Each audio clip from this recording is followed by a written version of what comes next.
Lisolo tokobetela yo kombe ya auteur ya lisolo oyo mama Sandrine babenga kaimingi mama sa ye afana kasala kabongo na finance na boîte de na finance kasi pomade ya pamba esalu ke mama sa to mama Sandrine asili salibota na ye mobimba pona kozanga koyeba na kati ya pomade nzoka pomade wana ezalaki na maki na kati liki to liaki liki na kati liki wana pasuki eboti muselekete oyo nganga apesa ki epita muselekete wana ebaluki bongo nyoka ekomi nguma ebandi kosilisela ebana ya kosakana te na miti oyo mama sa azala susu na bana presque pas bana bakimie po mabe ekoti ebandaki ndenge nini mama sa pomade ya pamba ebanda kosilisa bana yango lisoto kobetela yo lelo osengi na yo osabone Aveni elengesa oyo ekatisa ba komini ebele epesaki biso mutu kozwa pozali koyeba lisusu oyo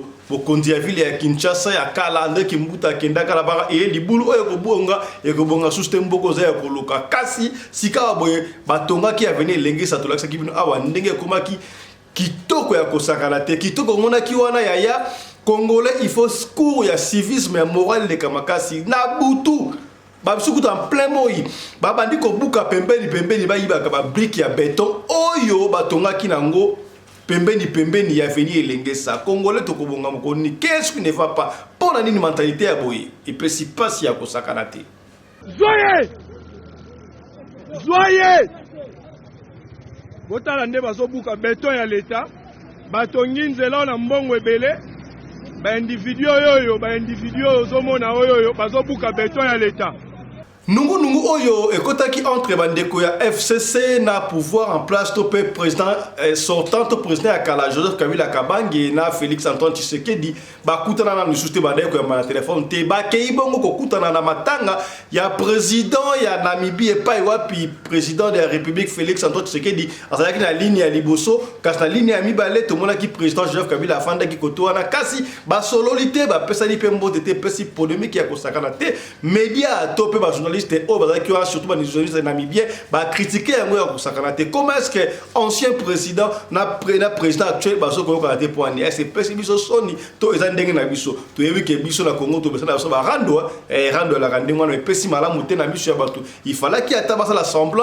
ya kopesa na mbote pasi ya kosakana te to kozongela ngo kaka na émission ya lelo Tolongwa na boka République démocratique du Congo, tokende bongo na Burkina Faso et pas l'homme du moment, l'homme qui a remplacé le président Thomas Sankara, le capitaine Ibrahim Traoré et pas wapi akutana kina ba jeune enfant ya Burkina Faso makambo o Ibrahim azali kosala bozonga pona Burkina Faso te pona Afrique mobimba azoko eso bango baisa kibiso baloko ba bleu masango e uta kaka poto nzoka to koki kolona yango epai awatala comment est-ce que ba occidentaux ba bebisa ki molimo ya bana na biso to kola awa makambo suto ka tondeza ka impossible nzoka zali possible ya kosala ngo asola kina bana yoka makambo kitoko ya sigi bana ezala exemple à suivre pona bana ya Afrique oyo batika lisusu wana kitoko.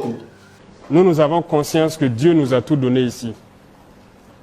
Je vous disais tout de suite, le blé, on nous a dit, nous à l'école, c'est comme si on ne peut pas le faire ici. On nous a menti. On cultive le blé ici. Ça marche bien. Et nous allons le développer. Des gens ont commencé cette année. J'ai pu voir des gens qui l'ont fait dans le cadre de l'initiative présidentielle. Et on m'a dit qu'il y a quelques années de cela, des particuliers l'ont essayé et ça marche. Donc, actuellement, nous sommes en train de semer du blé dans certaines superficies dans l'initiative présidentielle. Ce que vous mangez doit être produit ici.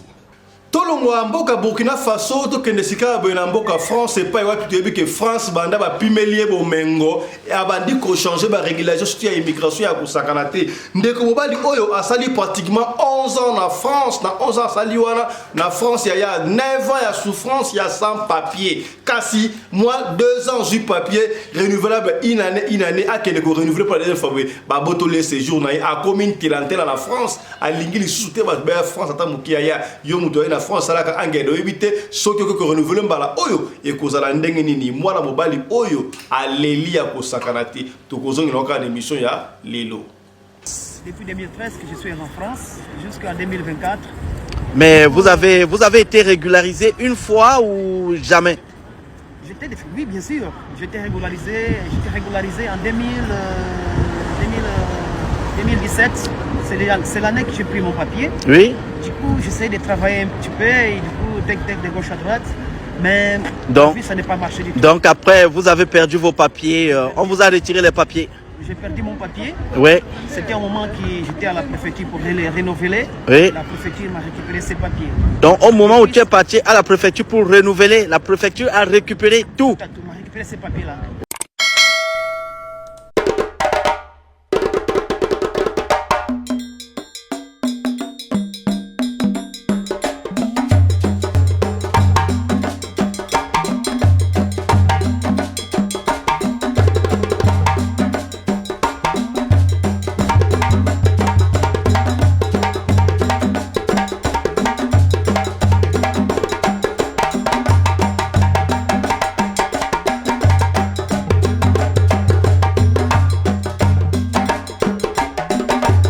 mobali mbinga na mwina ngolo aboya hydroquinone soki ezotambola basheri bazokwea mayanga na retrouve douce tendresse affection epa na yo nasalelo nini mpo ndimake na kupendaka sana shitakwacha pelende wenju Mbote na bino bandeko balandi ya Radio Lokole Télévision bisika nyos tubuswami. Merci na confiance pe fidélité bozali kopesa na Radio Lokole Télévision na saka bino Radio Lokole Télévision oyo ezali kaka chaîne na biso moko te bozali chaîne oyo ya bino po boyebi yango lokole ebeta makali boko moko te senga kama boko mibali ba histoire o to betaka awa ezalaka ba histoire to inventaka yango te ezalaka bino moko pesa histoire wana to beta yango pona kosunga communauté mobimba esika ndeko akoyaki yo okoyate esika ndeko oyo alongaki yo pe olonga. Merci na babone nyonso tu ndenge bozali kobakisa mato sengi na bino boyebi yango tango koti yo osabone soki na osabona te puis au fini cloche ya notification soki osabona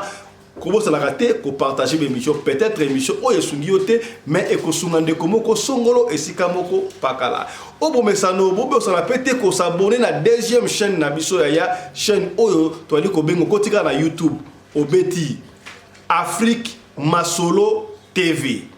Afrique Masolo TV na majuscule okomona ko na photo na ngawana o s'abonner pe na deuxième chaîne na biso et pa wapi chaîne d'information pe na masolo ya ba africain nyonso tout kuna nyonso to lubaka na chaîne wa kuna ya to s'abonner kuna to ko sakaka 1000 pamba et puis to démarrer ma campus. Est-ce que vous comprenez c'est que bien. Merci na Michael Josh pour continuer à soutenir biso na émission oyo na sengi na bino en retour boko ta bongo na site ya Michael Josh pour na kotala ba bilamba ya sika to ba riva ya sika ba collection ya sika oya été et bibi déjà pour na batu Europe, Afrique, Europe, Asie na Océanie. Mais pour na batu Afrique beaucoup mon appelle kuna ba collection ya sika pour na hiver déjà et bandi. Force à toi, merci à toi Michael Josh. Bande ko anti-poison boyebi ki anti-poison zali bu continuer ko benga biso pour na kozwa anti-poison.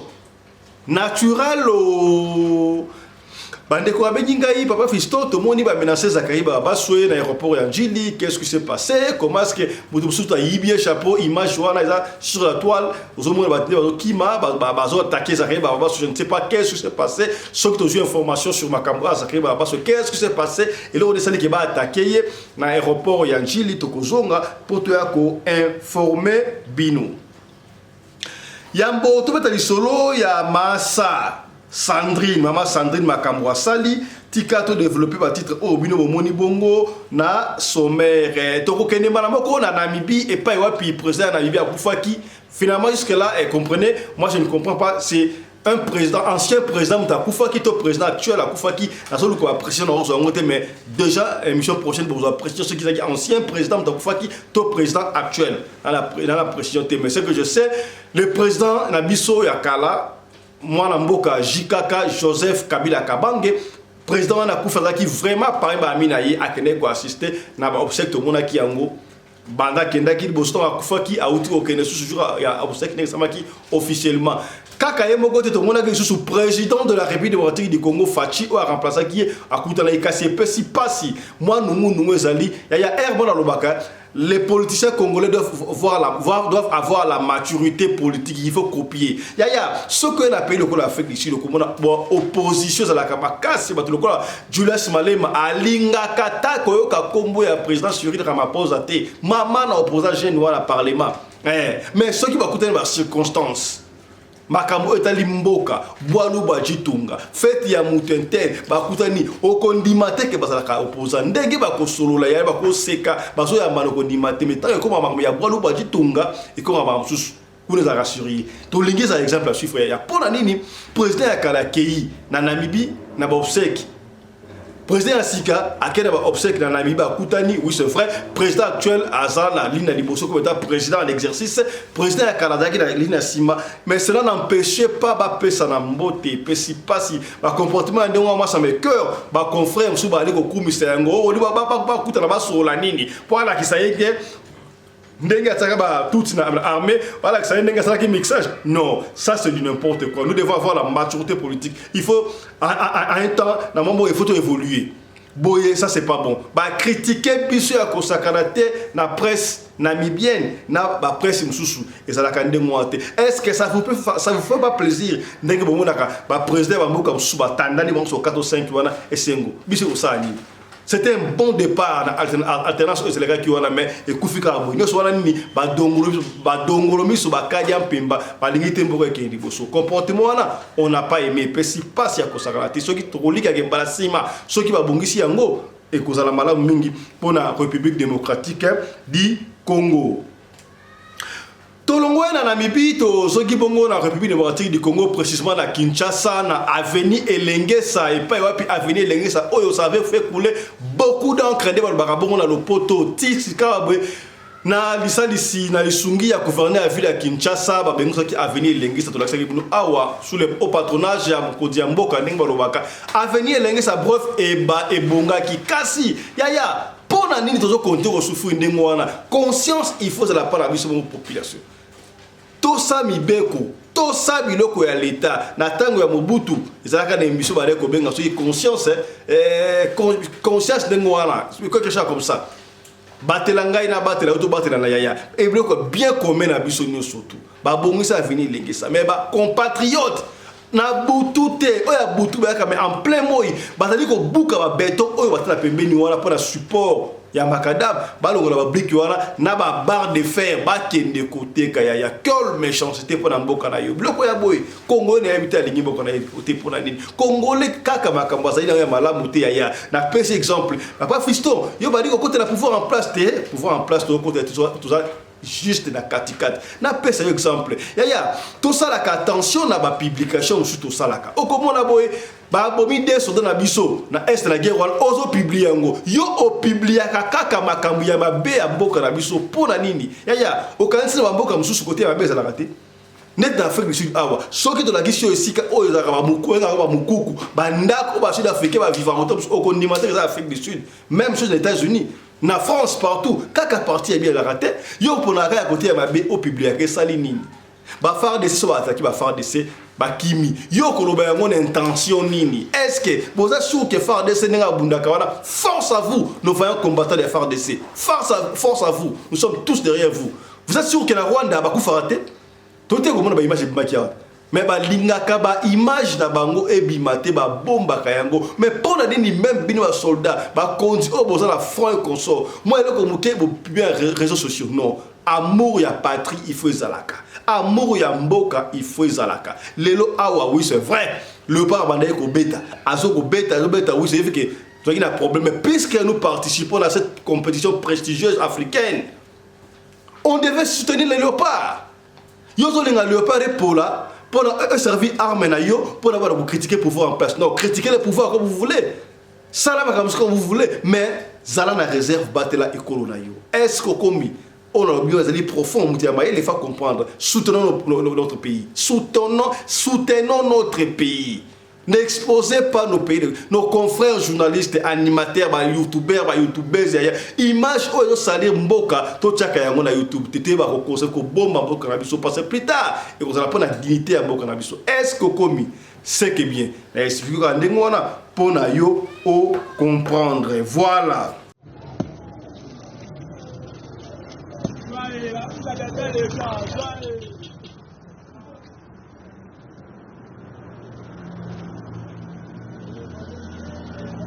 Zola papa wana, zola papa na la tirere, ala zoye pe. Zoye! Zoye! Zoye! botala nde bazobuka beton ya leta batongi nzela na mbongo ebele baindividu oyo ozomona oyo bazobuka beton ya leta. Yaya na Burkina Faso, le capitaine Ibrahim, le président actuel, l'homme fort du Burkina Faso, pour ne pas dire de l'Afrique, l'homme qui a mené la vraie révolution africaine. Yaya, tout le monde va essayer la transformation, va minérer le belé ça dans Burkina Faso. Kakandenge président. Ya Karazala à Burkina Faso, moi Namboka Thomas Sankarabaki, Bilamba to Bandakolata, pour la ligne ça doit pas être produit ici au Burkina Faso, ici en Afrique, il faut au Sombaka. Bango Basu Basu Bablo la biso, ah basta la blamba tek la biso, jamais, c'est fini. Président Ibrahim Traoré, Azalaki n'entretient na banamike ba gêne. Donc banamike oyo bakozala ba diriger à Mboka Afrique lobby, Mboka Burkina Faso lobby. Il faut, à chaque fois, il faut changer le système éducatif à Congo, surtout revoir en gros. L'histoire de Jeanne d'Arc, la Révolution française, oui, on peut apprendre l'histoire, mais l'histoire, il faut apprendre à nos enfants l'histoire de la République démocratique du Congo, l'histoire de Congo, l'histoire de Simon Kimbangu, il y a Kipavita, il y a Mobutu, il y a Kasavubu et consorts. Yamboka, géographie Yamboka. Chaque fois, je n'ai pas froid aux yeux. Ba Congolais mingi ba ko ba minembo ka ta guerre, notamment le Kolanga ina ndenga ba betenga la wanga la ngai te. Te ba minembo te. Ta la plan machiavélique. Image moko etambola bo o ya un certain pasteur un rwandais a donc expliqué histoire ba Israël ndenga ba yaki na Israël. Parce que ba belé ba ngote les américains, ba belé ba ngote ba australiens, ba sud-africains ainsi de suite. Ba ngo pesa par hasard te ba te ba ngwana minembo. Yaya bokati minembo okende. Le Congo restera un et indivisible. Ata eteni moko te ya mabele ya mboka na biso ekokende. Est-ce que boyoki yango o toloba kite tolobi yango ezalaka ndengwa il faut te sakabino pona bo comprenaka makambu mususu. Voilà. Tala bongo Ibrahim Traoré ndenge yambaki bana na Burkina Faso. Nous avons conscience que Dieu nous a tout donné ici. Je vous disais tout de suite, le blé, on nous a dit, nous à l'école, c'est comme si on ne peut pas le faire ici. On nous a menti. On cultive le blé ici. Ça marche bien. Et nous allons le développer. Des gens ont commencé. Cette année, j'ai pu voir des gens qui l'ont fait dans le cadre de l'initiative présidentielle. Et on m'a dit qu'il y a quelques années de cela, des particuliers l'ont essayé et ça marche. Donc, actuellement, nous sommes en train de semer du blé dans certaines superficies dans l'initiative présidentielle. Ce que vous mangez doit être produit ici. Donc, voilà pourquoi j'ai dit, on va vous apprendre beaucoup de choses et on va réviser le contenu de ce qu'on vous apprend. Pour ceux qui prennent le café, on nous avait fait comprendre que vos chocolats, le café et autres, c'est dans les pays où il pleut parce qu'ici c'est la savane, c'est le désert, il ne pleut pas, on ne peut pas cultiver. On nous avait encore menti, c'est faux. Le café pousse bien, le cacao ça pousse bien. Il y a des gens qui ont des champs ici et ça produit très bien. Même à Ouagadougou ici, il y en a qui ont des arbres de cacao dans leur cours. Ça veut dire que les chocolats que vous pouvez envier chez les enfants qui sont dans des familles un peu aisées, tous les enfants peuvent manger les chocolats au Burkina. Nous avons découvert, c'est possible. Le lait, pourquoi on doit importer? On peut le faire. C'est pour vous dire qu'il y a beaucoup de choses, on ne nous avait pas dit la vérité. Vous, vous avez la chance et on vous l'apprend et on vous promet qu'on fera tout pour que vous mangez à votre faim. Et comme on le dit, vous allez manger bien le matin pour aller à l'école, aller bosser gratuitement, manger à midi, vous amuser, revenir le soir, vous amuser au quartier, bosser vos cours, réviser et dormir. C'est le rêve que nous éprouvons. Tant que les enfants du Burkina ne seront pas dans ces conditions-là, notre combat ne s'arrêtera pas. D'accord? Donc, on sait que ce sont vos aspirations et c'est normal, c'est légal. Tout parent se bat pour ça. Même ceux qui n'ont pas d'enfants, se battent dans l'espoir d'avoir des enfants et de prendre soin d'eux pour qu'ils vivent dans des conditions meilleures que eux et qu'ils puissent être meilleurs que eux. C'est le combat de tout le monde, de toute génération. Nous avons la chance, Dieu nous a tout donné. Partout au Burkina, vous savez que partout on cultive. Partout. Au Sahel, là on vous dit que c'est le désert, ce n'est que le sable. On peut produire. Nous, on nous a beaucoup menti à l'école, hein, mais c'est le formatage des colons. Il nous fait comprendre cela pour qu'on ne réfléchisse pas. Mais on s'est rendu compte que tout est faux. Si Dieu a laissé beaucoup de lacs dans ce désert-là, il sait pourquoi. On peut tout cultiver au Burkina, on peut tout faire. La terre est fertile. Et il y a des choses tellement naturelles au Burkina qu'on n'a même pas planté, mais qui étaient là. N'est-ce pas? Est-ce que le karité, vous avez appris à planter des karités? Vous êtes né trouvé, non? C'est l'état sauvage dans la nature. Vous savez que c'est un don de Dieu. C'est beaucoup de choses qui sont dans les karités. Vous avez le beurre de karité, qui est de l'huile, c'est important. Vous savez qu'il y a du chocolat dedans? Voilà, il y a beaucoup de choses. Il y a 7 sous-produits dans le karité. Vous avez le néré, qui est un produit naturel. Beaucoup de choses. Ce n'est pas uniquement les ressources sous le sol. Même sous le sol, on nous avait appris que le sol est ferralitique ici, c'est pas trop riche. Tout est faux. Vous voyez, aujourd'hui, il y a beaucoup d'or au Burkina. Mais c'est seulement mal géré. Et notre mission, c'est de pouvoir bien gérer ces ressources-là.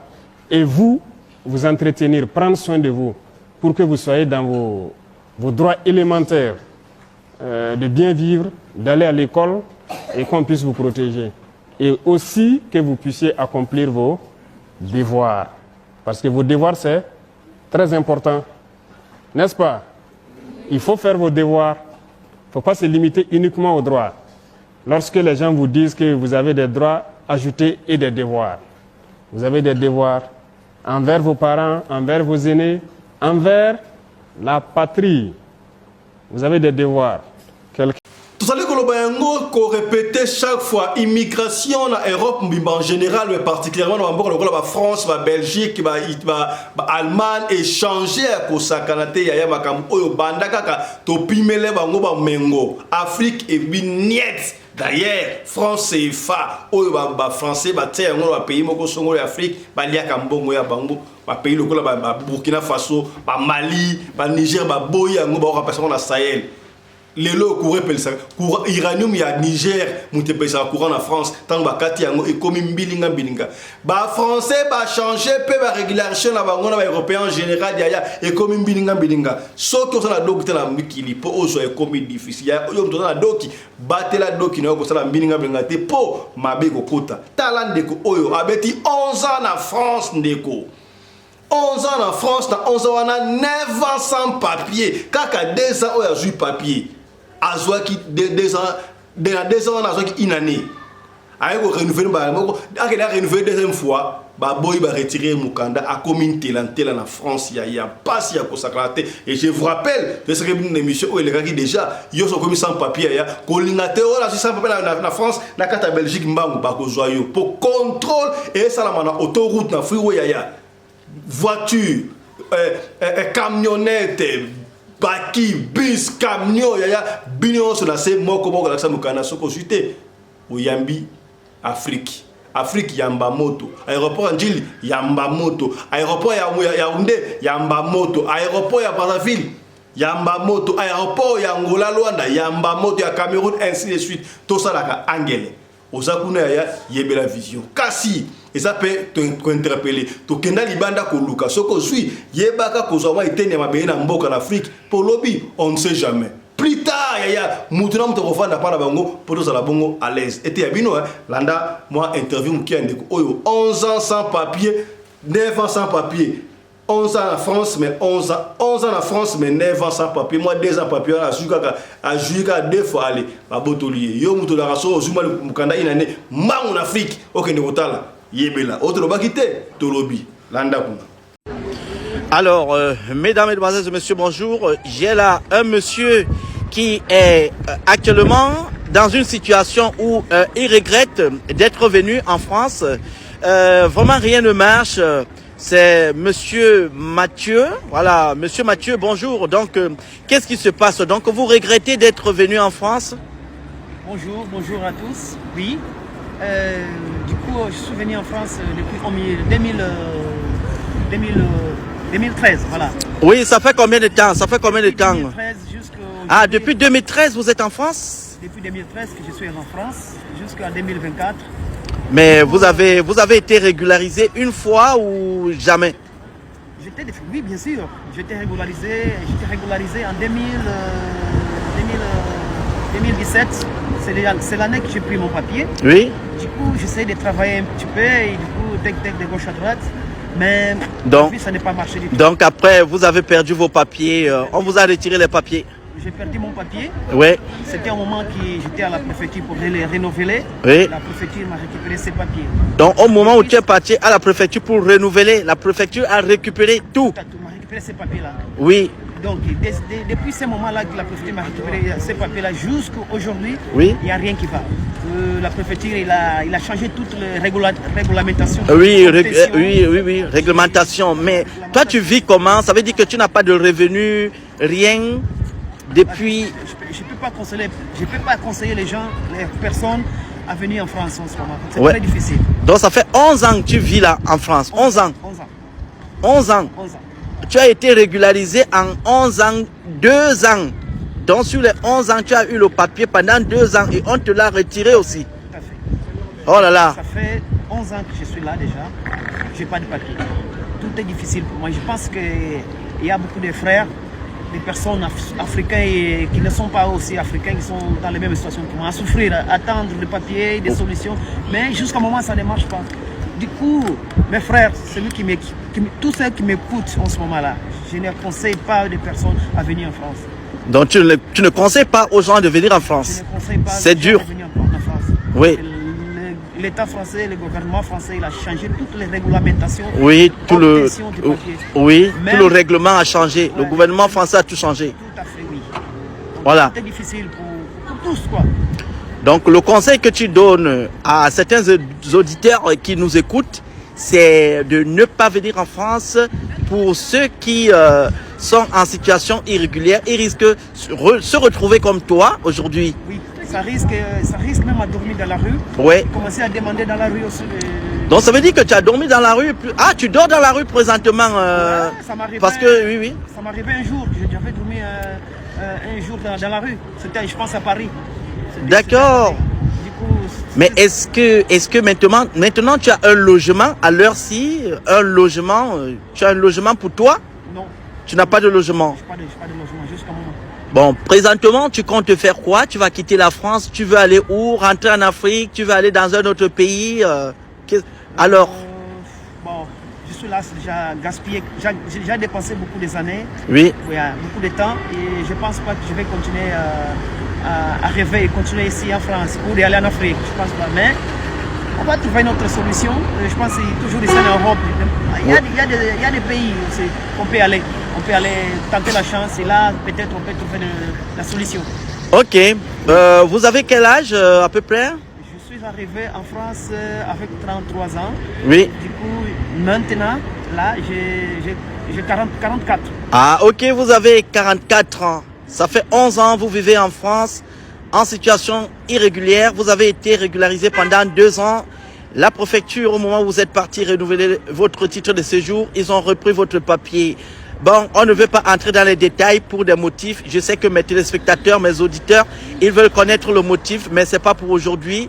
Ceci sera pour une autre prochaine vidéo. Oui. Merci, monsieur Mathieu. Merci de m'avoir accordé ce temps. Merci de votre témoignage. J'espère que beaucoup de personnes ont été vraiment ravies. Certains ne feront pas des bêtises de venir en France, galérer, misérer pour être à la charge du gouvernement français, pour être une charge pour le gouvernement français. Le message est passé. Merci, bonne soirée à vous. Merci. Et bonne continuation, monsieur. Ya tokobetela osika boye solo ya mama Sandra Massa epesi pasi vi oyo zalaka terrible ya kosakana te eza na bato mosusu bazalaka ya nzambe te po ipare yango eumelaka po ya nzambe eyaka na escalier bango balingaka oyo ya sincere yaya bato mingi basalaka na baministère ya finance bato mingi basalaka esika mbongo bazalaka na problème ya kosakana te yaya pasi bakamusu tokomona sans le savoir toyebaka ami pire azalaka te pire akomaka pirate omonaka osalaka na moninga azalaka très bien ayesaka onga azoka protection ezala mokisi te mama okoka moto aprotegeaka ngai oyebi te estce akenda kuna ya solo to azokosa soki okei ezalaka toujours na mbando mabe ekotaka ya kosakana te tokobetela lisolo ya masa komona ye Sandra babengaka ye masa tokobeta yango mpe anonyme mpona kopenye yo kaka oyeba yaya zwaka lisolo oyo ntango lokola yo mpona epenye yo osala berere te oyo bandeko mosusu bali kosala mbote na yo Maman Emilienne Mboma Nabela, comprendre ce que bien. Mbote na yo, Tijon Luchombo ya Maman Fran, mbote na yo na moni yo, mbote na yo. Maman Marie-Thérèse, la première dame de Belgique, comprendre ce que bien. Mbote na yo. Ruth Ambamba 001 depuis les États-Unis d'Amérique. Pour ça, Ebele wana moni. Maman Aimé Zola toujours présente. Merci Mbotenayo. Vicky Mabonza. Merci beaucoup depuis Sénégal. Merci beaucoup. On est ensemble. L'idée de beaucoup la kaye kofo namonio. Voilà. Ya maman Metamu Kendi. On a baxé les charges à Djobour. L'idée de beaucoup la kaye. Ya balabala toujours. Comprendre c'est que bien. Maman Sandra avec la kaye massa. Asalaka quelque part et si ka ane ko sala si ka moko en fait bureau ane ko sala ya sala ko la chargé à finance ba mbongo nyosti ya compagnie on se rayi e kota ka pay na yi sala ki sala na bureau ya l'état oui bureau à l'état sala ka milinga mandat l'état pesi la kaso ko za poste wana et sala ka bitumba makasi pona yo o za poste wana ya finance. Alors, il y avait un temps comme qui soki mas passé maman ça azaki na mbonga kusakana te. Tellement maman ça na mbonga tala financer quelque part, oui ba ça ba copé belé a kusa batu, a pesi ba do ba franc congolais, ba franc CFA et consomme so belé ba dollar ati dogi. Ba copé ya kama kasi som dans la finance. Alors, maman ça azakoma ki na bana 9. Bana wana botaki bango ba su ba tambale ba tata do bana 9. Alors, chose à qui to salaki massa azalaki na 9 ndako pona bana na ye mwana na mwana azalaki na ndako c'était très bien maman salaki très bien ko sakanate mobali asuka azalaki na ye bana ko fa na ye kasi yo kali solo jour musu maman sa a komi na bureau oh akuti likolo ya bureau na ye amoni ndeke ya kufa likolo ya mesa na ye oh yo bimaki na tongo saki très bien au bureau okomi na bureau akuti ndeke ya kufa ndenge nini oyo alongo ndeke wana abegi ka baza ba wisie ba bwa ki ndeke wana azongi asali musala lobi na ngoya ba kuti ibu akufa wana ibu oh mais qu'est-ce qui ne va pas na osala makambo oyo ake ko sola muninga na parce que na compagnie ça ba ninga na muninga ba sala kaneka wana ay mon cher ma chère tara ba ngana omona boy hier c'était un oiseau lelo il y a un petit oiseau lelo ba moni ibu ça c'est quel genre makamna omona ah il faut que ça me la kaka nzambe ba kambo za ba tentation consort Yaya, batumsu basambe la kamandinga le soluté. Non, il faut prendre ton temps pour prier. Prier, ça ne veut pas dire qu'il y a longtemps, mais soit tant que ça nous makambu à protéger. Prière tout court, yaya. Makile, je Christ la prière liboso, penasima barrière. Ou on a prière à ma casse. Est-ce qu'on commis? C'est que bien. Mbotenayo, apôtre Charlie Moubiala. Bon retour. La mauvaise bosanioté. Voilà. Et Kendaka, Ndengowana. Troisième jour, ayeboye oh. Akuti nyoka sa kufa ikolo ya mesa na yo na bi non ça soit possible. Ayebisi muninga na yo. Muninga na bi na mon trop c'est trop. Na yebi papa moko boy papa na pe me soutenir asimba ranga ils ont appelé la fanda bien boy. Et ça papa toke na me mayo epa ya. Non, c'était une maman. Pour makamango changer. Ba mama ba kota na makamunyo surtout ya kinganga ya makamutu misans o mbani bale o sala basi ba koma o sala ngo amemi e pa mama moko quelque part na kimbantseke benga on kimbantseke Thomasina kingasani kimbantseke je crois je ne sais pas bon amemi pas mama mo songolo pakala comprendre voilà tselanga ba j'aime ko ya to tsa ba j'aime to tsa ka ba j'aime partager les solo partager ya partager solo massa écouter ya yo akei pa mama wana a expliqué, quand il a expliqué le premier jour, mon qui boit des c'est consommement oh ça va pour mes atis. Maman a payé pommade. N'est-ce pas? Maman a payé pommade. Flacon à pommade.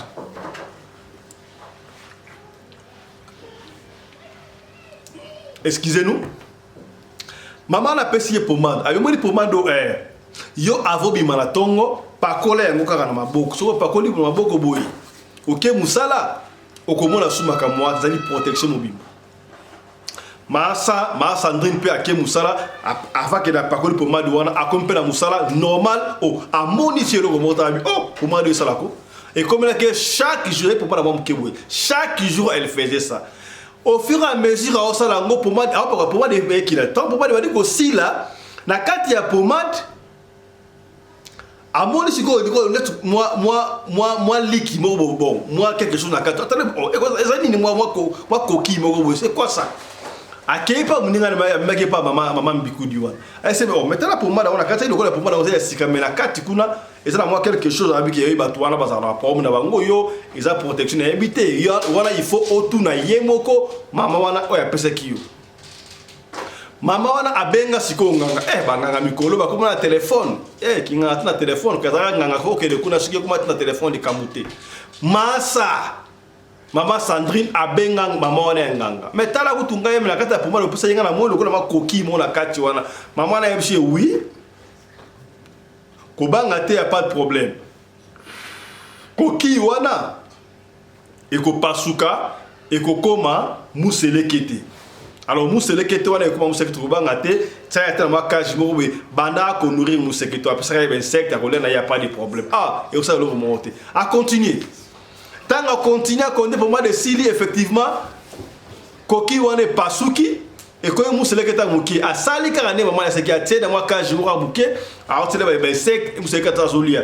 Au fil du temps, mousse le keta quand on mouné ne colle à mousse le kete. Oh, à quel super camarade, mais mousse le keta quand on mouné ne se colle ça neni, camarade c'est mais pas maman, il faut rentrer chez la dame qui t'a donné ça. Non, moi je t'ai montré le chemin de la dame là. Il faut toujours, il y a plus d'intermédiaire. Il faut directement aller chez la dame, la poser la question sur les andreni.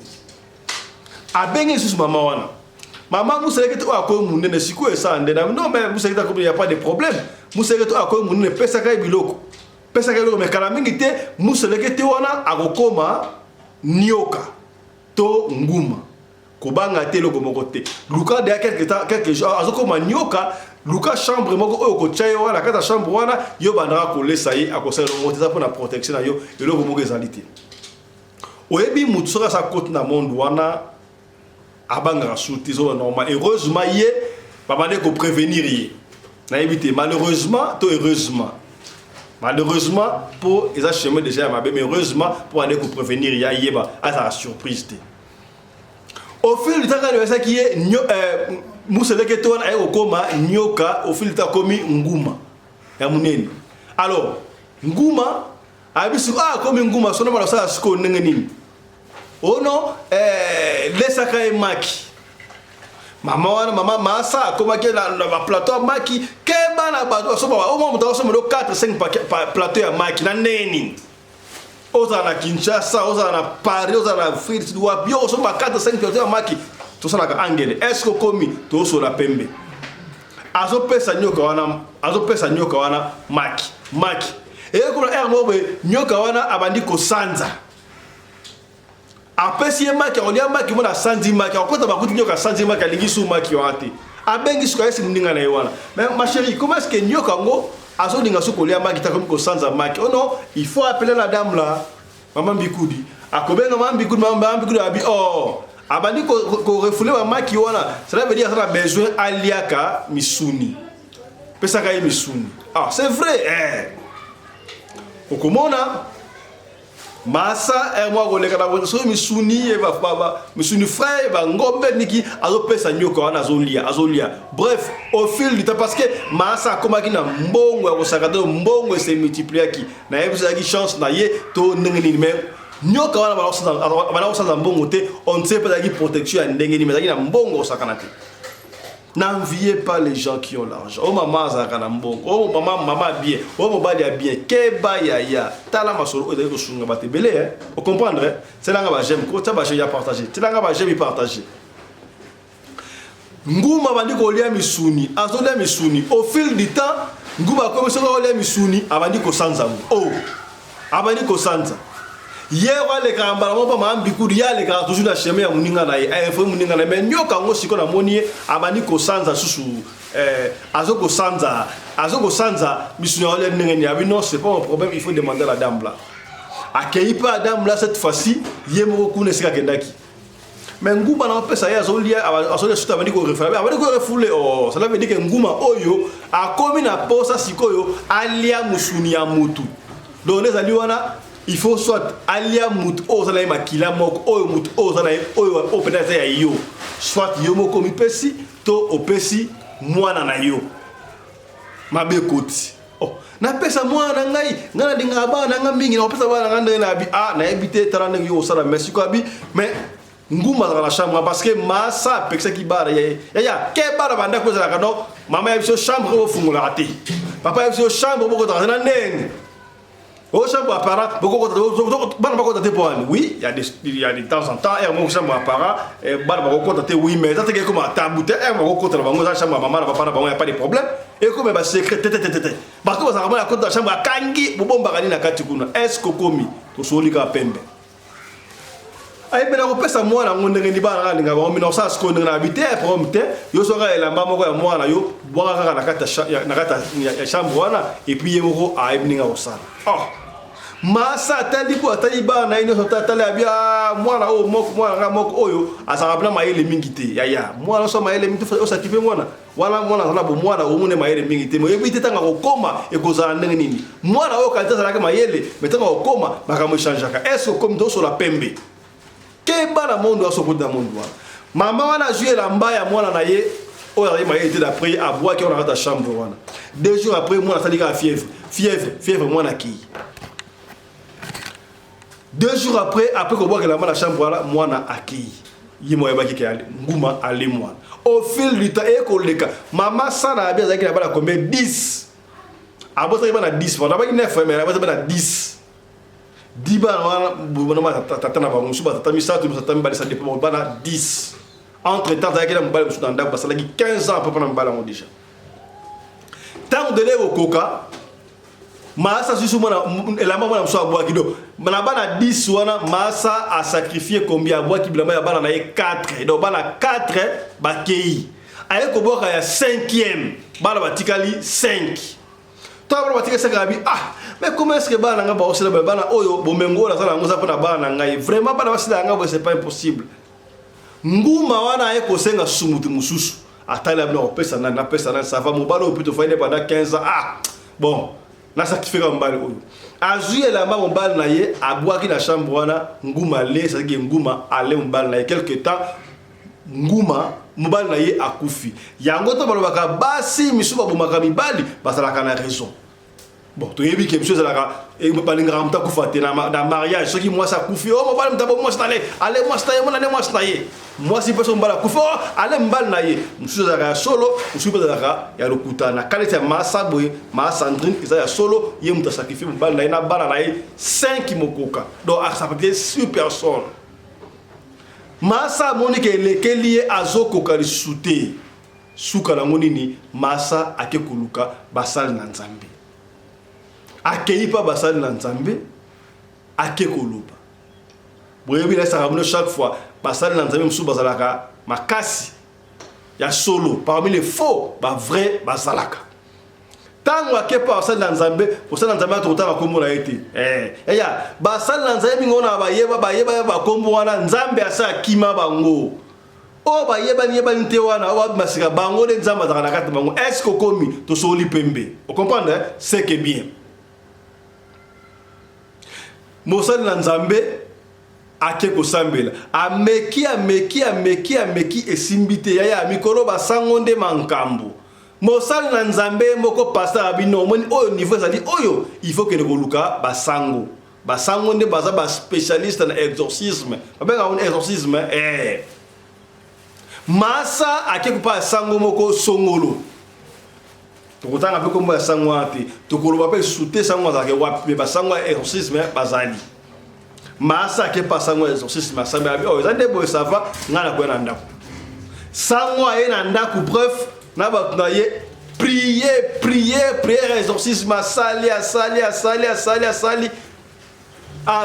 prière sali ba boaki oberit ba kota na chambre na prière ba boaki ba obenite pa ya nguma wana nguma obenite nguma wana trop nguma sali nini nguma wana akufi nguma wana akufi sanga misi nguma wana bakena nguma wana batumbi nguma wana bapousse ya nguma wana sango atyango na bokal akendaki nango sango yebise il faut sambela so jita oya para gaite ata ba pasteur il faut osambela d'ailleurs oyebinde yali wana yo du fait que okendaki pa ya nganga wana muninga na yo amaki yo pa nganga ya moni no bayoka baninga ozo kanza muninga la pire ça ko pire acheter pire comme pirate nzoka du fait amemaki de pa mama mbiku de nganga wana du fait akoba pas ngana akotaki automatiquement la secte na lodge na secte moko songolo secte wana eza o